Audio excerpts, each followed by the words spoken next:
আসসালামু আলাইকুম। আজকে আপনাদের সাথে নিয়ে এসেছি চিকেন বুস্টার। চিকেনগুলো আমি ভালো করে ধুয়ে নিয়েছি। এর মধ্যে দিয়ে দিলাম আদা রসুন বাটা, জিরা ফাঁকি, ধনে ফাঁকি, এলাচ দারচিনি লং মশলা ফাঁকি, সাথে ছিল লবণ, শুকনো মরিচ ফাঁকি দিয়ে আমি ভালো করে মেখে নিব।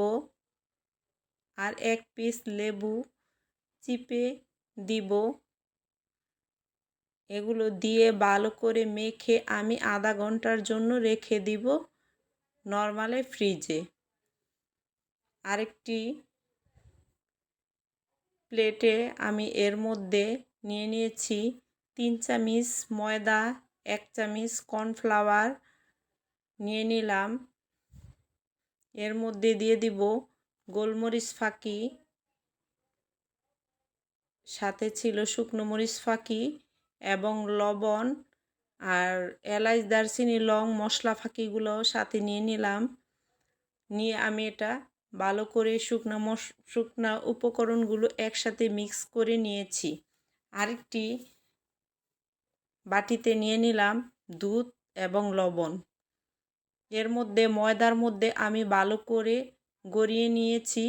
তারপরে দুধের মধ্যে চুবিয়ে আবার ভালো করে ময়দার মধ্যে গড়িয়ে নিব। এইভাবে আমি সবগুলা মুরগির পিস এমন করে ভালো করে চেপে চেপে তৈরি করে নিব। তৈরি করা আমার কমপ্লিট। এখন ভাজার পালা। এই তো আরেকটি প্যানে আমি ভেজে নিচ্ছি। দেখুন একে একে দিয়ে দিচ্ছি।